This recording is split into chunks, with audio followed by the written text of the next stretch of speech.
Uma boa noite a todos e a todas. Sejam todos muito bem-vindos à nossa Fraternidade Espírita Amor e Luz. Que a paz de Deus e o amor de Jesus possam nos envolver nesta noite, para que possamos nos sintonizarmos com os amigos espirituais desta casa, numa noite especial como essa, quando vamos relembrar a Mãe Santíssima, a Mãe de Jesus e nossa mãe também, Maria de Nazaré. É uma alegria muito grande estar aqui com vocês, na condição de um pequeno, de um irmão, um estudante, e ao mesmo tempo muito desafiador para um homem receber a missão de falar sobre uma mulher dessa magnitude. Um espírito de envergadura moral que nos escapa o entendimento.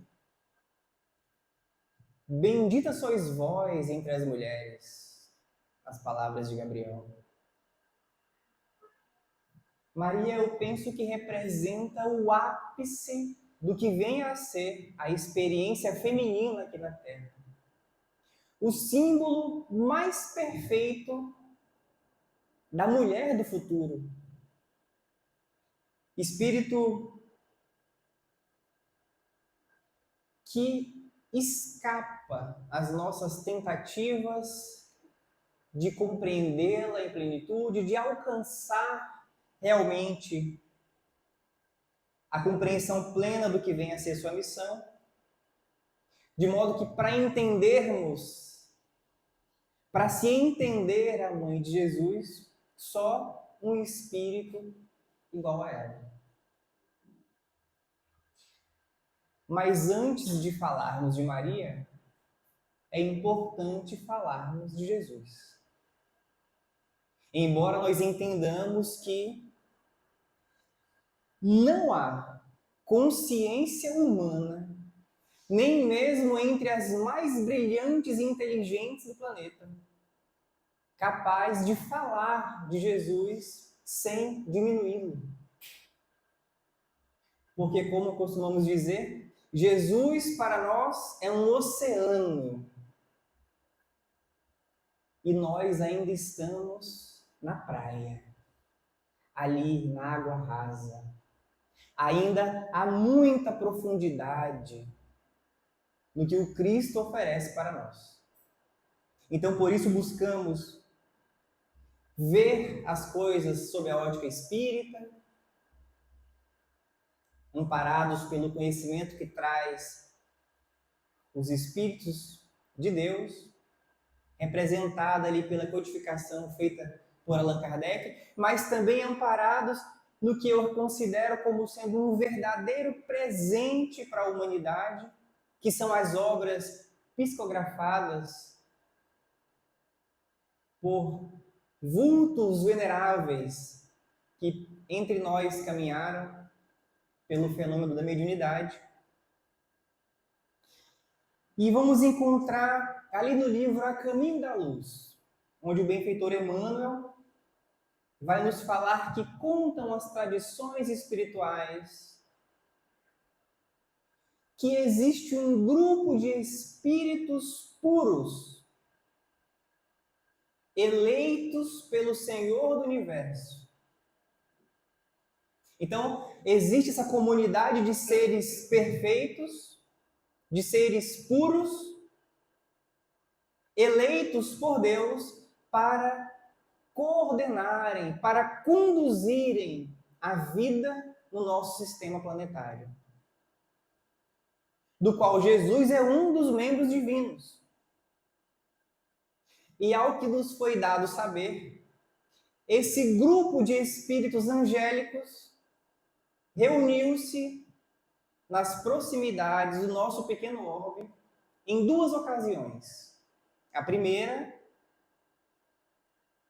para deliberar sobre decisões referentes à formação do planeta. Então, Quantas rotações terá o planeta? Como será o movimento de translação? Quais os elementos químicos predominantes? Como será a organização da vida? Entre outras questões importantes. E a segunda vez para falar sobre a direção do planeta. E a direção do planeta envolve a vinda do Cristo para caminhar entre os homens. Porque ele quis vir pessoalmente para ouvir o choro da humanidade, para ouvir o ranger de dentes, para consolar frente a frente, para instruir lado a lado. E nós estamos falando então de Jesus que reverenciamos como mestre divino e modelo, espírito puro, em sintonia, em comunhão única com Deus, espírito que já domina as leis da matéria, as leis universais, leis essas que nós ainda nem sabemos, pouco conhecemos a respeito. E quando ele decide que quer vir entre os homens, podendo adotar o caminho que acha melhor, ele escolhe vir como uma criança. Ele escolhe nascer de uma mulher. Ele escolhe ter uma mãe. E por que escolhe? Porque Allan Kardec vai perguntar no Livro dos Espíritos qual que é a finalidade da infância. Os Espíritos respondem: o pai, a mãe, tendo recebido de Deus a missão de educar aquele espírito que retorna à matéria, encontra na infância do filho a melhor oportunidade para educá-lo. Porque enquanto o espírito está nessa fase de infância, ele é mais maleável, ele é mais suscetível, ele é mais aberto às impressões que os pais podem ter sobre ele no que diz respeito às orientações e uma boa preparação para a vida. Então, o Cristo, que nada tinha a aprender com os homens, que nada tinha a espiar, que nada tinha por necessidade de passar pela infância, escolhe nascer como uma criança nos braços de Maria. Jesus, o Espírito puro, em cujas mãos encontram-se as rédeas diretoras da vida do nosso planeta. E aí eu pergunto, será que qualquer um poderia ter sido a mãe de Jesus? Será que o Fábio poderia ter recebido a missão de ser a mãe do Cristo?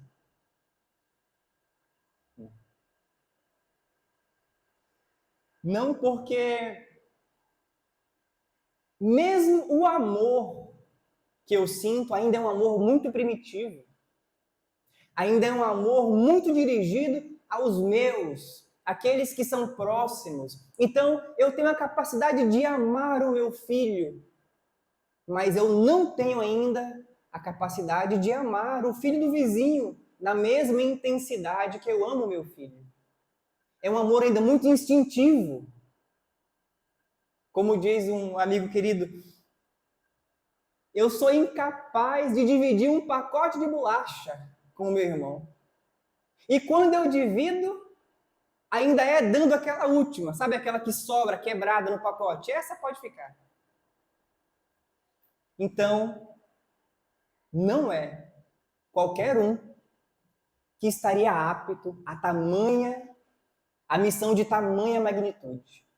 E então nós somos apresentados a este Espírito que conhecemos como Maria de Nazaré. Espírito escolhido a dedo pela sua evolução e pela sua capacidade de abrigar, de receber, de acolher aquele que viria a ser a estrela maior, o guia, o modelo da humanidade. E aí contam os amigos espirituais sobre a grande preparação para esse evento, sobre como Maria e a equipe do Cristo vieram preparar o ambiente terreno para a recepção daquele que viria a ser o Salvador, no que diz respeito à limpeza energética, ao afastamento daqueles espíritos ainda com os corações endurecidos, para que ali possa ser criado um ambiente propício para que essa missão pudesse se concretizar. E temos então Maria, jovem, ali em Nazaré, prometida a José em casamento. E temos Gabriel, enviado da parte de Deus, que encontra aquela jovem humilde, pobre, ave cheia de graças, o Senhor é contigo. Bendita sois vós entre as mulheres, eis que darás à luz a um filho, e este será chamado Salvação. E diante dessa proposta, uma proposta de ter um filho antes do casamento, numa época onde as mulheres não tinham um prestígio social, onde as mulheres não tinham função nenhuma, senão a de cuidados com o lar, a da procriação, onde a fala de uma mulher, o testemunho de uma mulher não tinha nem valor jurídico, onde as mulheres não podiam interagir com nenhum outro homem em público, fora da própria família, porque pode ser que seriam acusadas de adultério, e a pena para o adultério, vocês sabem qual era. Então Maria não pediu prazo para pensar diante dessa proposta. Maria não perguntou o que meus pais vão achar. Maria não quis ir falar com José antes. Maria não temeu nem por um segundo o que as pessoas iriam falar sobre o acontecimento. Ela simplesmente diz a frase que ecoa durante os séculos em nossos corações. Sim, eis aqui a escrava, a serva do Senhor, que faça-se em mim a tua vontade. Ali era o início da redenção do homem na terra. E é bonito pensar que 9 meses antes da humanidade conhecer o Cristo reencarnado, Maria já o conhecia e já o carregava em seu ventre.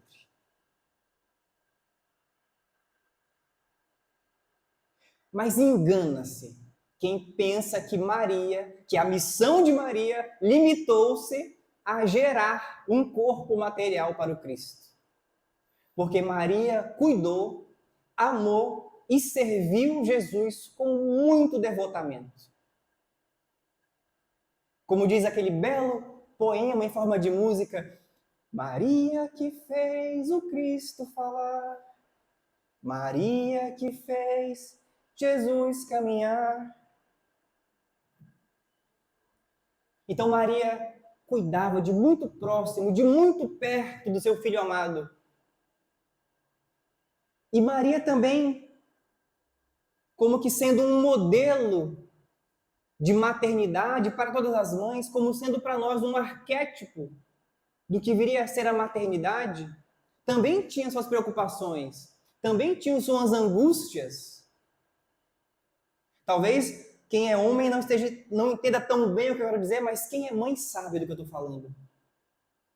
Maria ficava preocupada porque ela sabia, ela sentia que o filho tinha uma missão muito importante e requeria preparação para a vida. Preparação essa que ela não se sentia apta a prover. Então Maria vai até o Sinédrio, vai até o templo, pedir para que os doutores da lei possam aceitar o seu pequeno como aprendiz.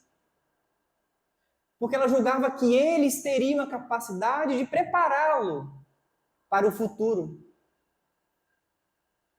E qual seria a surpresa de Maria ao voltar para casa e encontrar Jesus na porta? Falando, e isso vai narrar o benfeitor Humberto de Campos, lá no capítulo 2 do livro Boa Nova. Jesus, criança ali, por volta dos 10 anos, fala, mãe, que queres de mim? Acaso não tenho demonstrado que estou em sintonia com o Pai? Maria então vai falar, não, meu filho, mas eu te amo muito e eu temo pelo seu futuro, porque você precisa de uma preparação boa para a vida. E aí o Cristo fala, mãe, toda preparação generosa é útil, mas eu já estou com o Pai. O Pai, porém, nos pede exemplificação boa. Por isso, eu escolherei a escola melhor. E conta Humberto de Campos que no mesmo dia, Jesus vai ao encontro do seu pai, José, na humilde carpintaria e pede com humildade que ele o aceite nos trabalhos da carpintaria familiar. O lar era a escola melhor que o Cristo escolheu. Como quem diz, toda grande missão tem que começar na simplicidade do amor. Todo grande testemunho de níveis mundiais, porque o próprio governador do planeta, ao vir testemunhar para a humanidade, todo grande testemunho deve começar no testemunho e na exemplificação entre quatro paredes, servindo aqueles que nos são próximos e que compartilham da nossa intimidade. Então, o quanto que Maria já poderia divisar, quanto que ela poderia alcançar dessa missão de Jesus, certamente já divisava horizontes muito mais amplos que os nossos, mas uma coisa bonita porque é como se fosse de caso pensado, e certamente foi planejado, que quis Deus que Jesus fosse o modelo, o guia da humanidade, mas que Maria fosse apresentada também como sendo o arquétipo, como sendo inspiração, como sendo referência do que vem a ser a maternidade junto a Deus. Como a dizer, olha, a maternidade é feita de muitas lutas, de muitos sacrifícios. Por isso vai colocar Chico Xavier na sua feliz colocação quando ele fala a maternidade é um segredo entre Deus e a mulher. Tem coisas que nós, que estamos nessa encarnação como homem, não vamos compreender. Então, Maria sempre cuidou muito de Jesus, tinha suas aflições, e a missão de Maria não foi fácil, enquanto mãe do Salvador. Porque se eu perguntar qual mãe não sofre vendo um filho sofrer? Agora imaginemos Maria, a única mãe que teve um filho perfeito e o viu ser açoitado, coroado com uma coroa de espinhos e crucificado injustamente. E enquanto muitos fugiram, ela estava lá, aos pés, ali no Calvário, o coração arrasado, em frangalhos, como se uma espada de dor tivesse atravessado o seu peito, mas em nenhum momento revolta, em nenhum momento rebelião, em nenhum momento faltou aceitação. Na verdade, vão contar os espíritos que ali, diante do Filho amado, em seu coração ela repetia em suas orações: que seja feita a vontade de Deus e não a minha. Porque eu sou a serva do Senhor. E nos colocamos a pensar quantas vezes, quando a vida nos apresenta as nossas dificuldades, quando as cruzes no caminho se apresentam diante de nós, não perdemos a tranquilidade, a calma, a serenidade e nos deixamos levar por sentimentos de revolta, de malcriação. Maria não. Isso é resignação. Mas não uma resignação passiva, permissiva, que suporta tudo em inércia. Não. Porque Maria, após os acontecimentos da crucificação, muda-se para Éfeso e dedica-se integralmente ao Evangelho de Jesus através do serviço. Porque ela transforma a sua casa num verdadeiro posto de assistência, num verdadeiro lar de mãe que recebia os leprosos, os ancianos, os coxos, os cegos, os paralíticos, os loucos, os aflitos, os pobres, os famintos, aqueles abandonados pelo mundo. E ela lavava as feridas, enxugava as lágrimas, falava do seu filho amado, orava, orientava, aconselhava, dizendo: meu filho, paciência, sofre com paciência, porque isso também passa.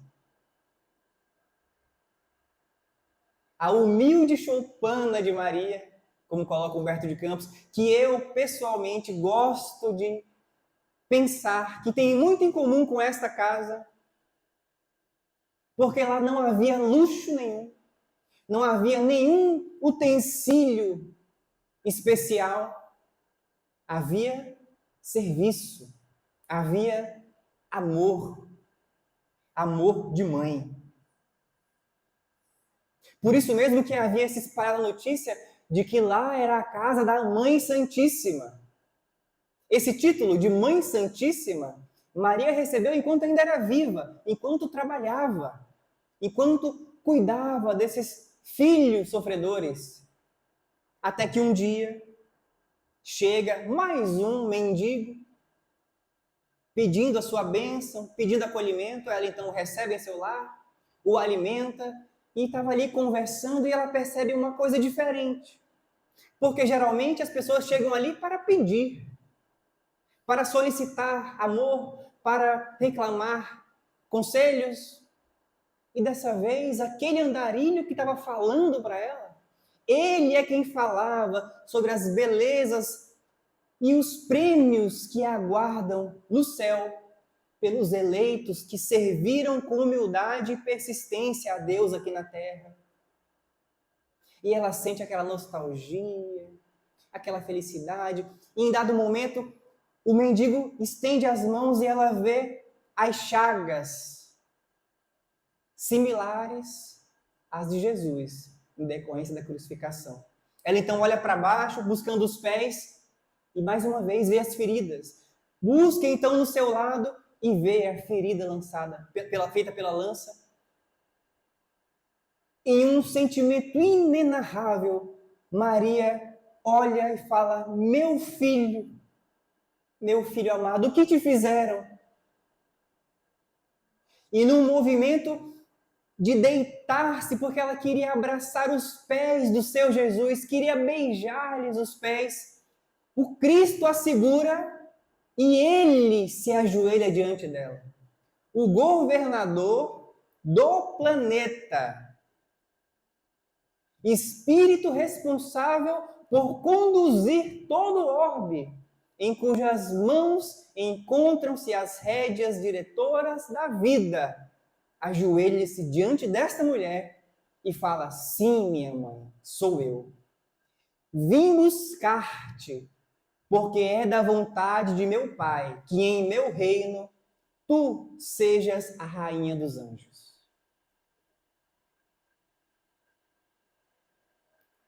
E esse não é um título qualquer. Porque quanto mais a gente estuda, quanto mais a gente aprende, mais a gente vai percebendo que Quem governa a vida é quem ama. O governo da vida não é dado àquele que tem poder político, àquele que tem riquezas, àquele que tem talvez até um brilhantismo intelectual. A gente aprende que quem governa é aquele que sabe amar. Por isso que Jesus é o guia. Por isso que Jesus é o modelo. Mas, junto a Jesus, só um coração de mãe como o de Maria, capaz de amar como ninguém, para assumir a missão espiritual que ela assumiu.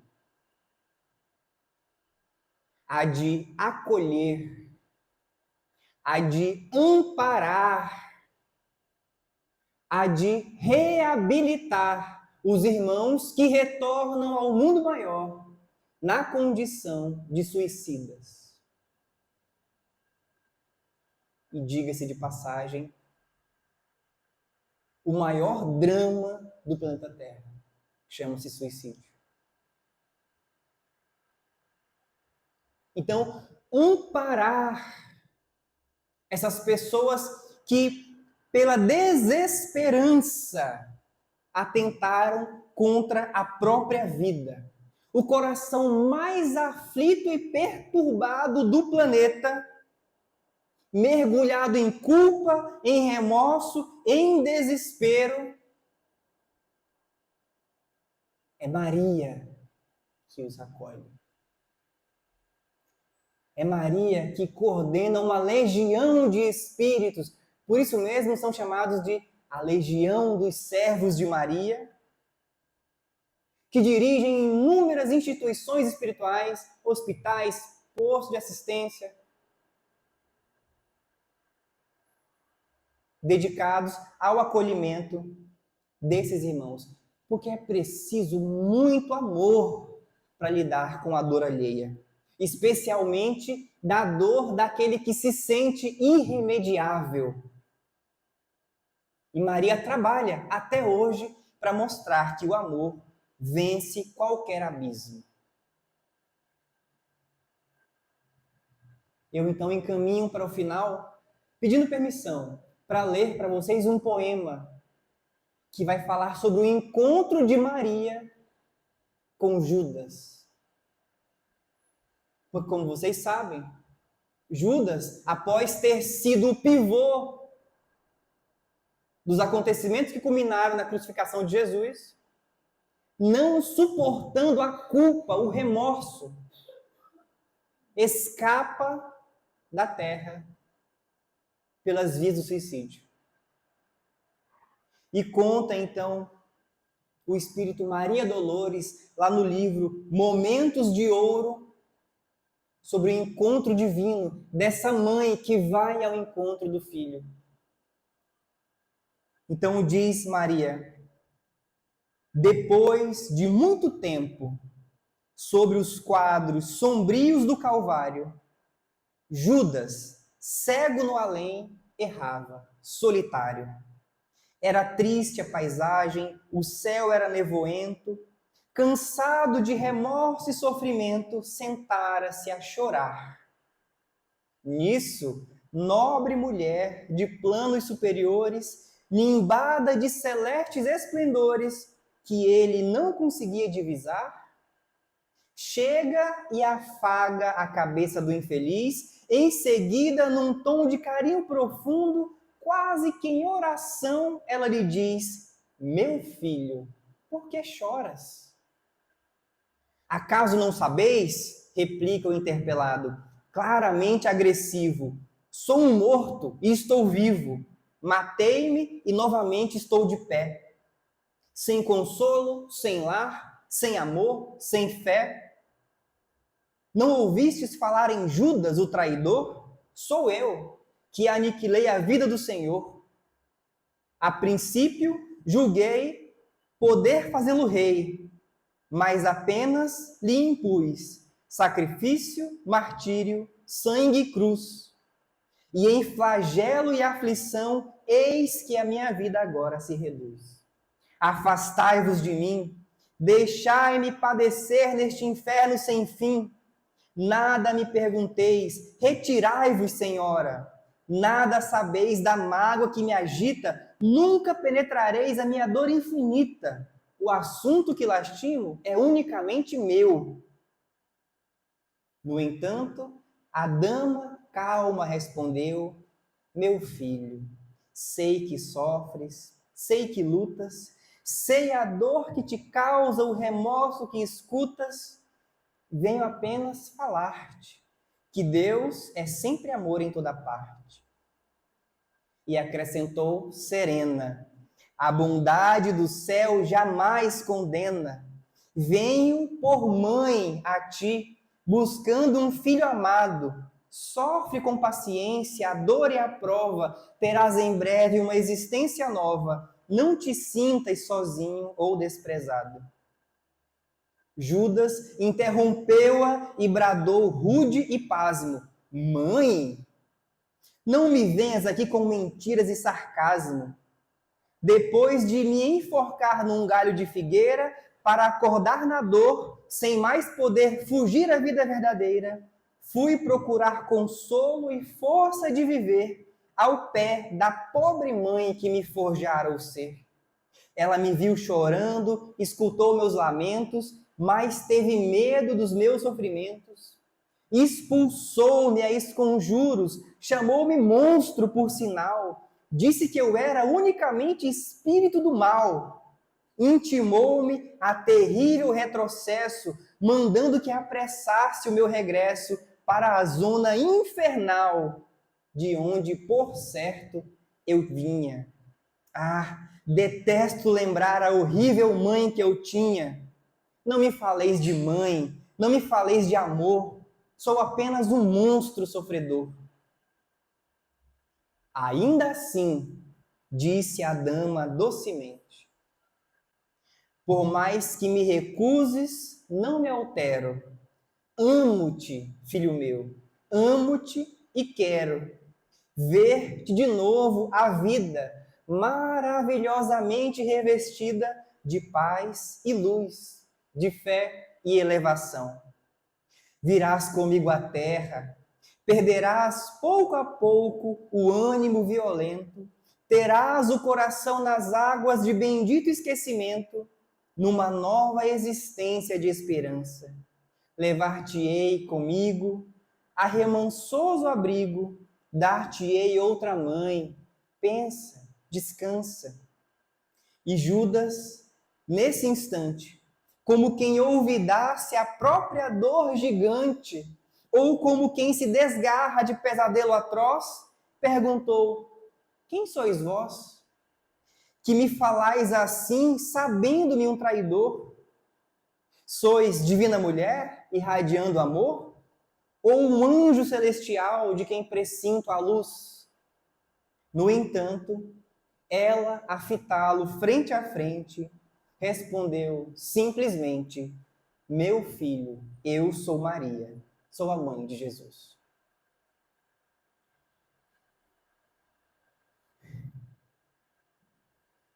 Então, que o amor de Maria, a Mãe Santíssima, Mãe de Jesus e nossa mãe também, possa envolver os nossos corações, para que possamos encontrar a serenidade necessária para enfrentar as provas da vida e a coragem para dizer: eis aqui o servo do Senhor, que seja feita a tua vontade e não a minha.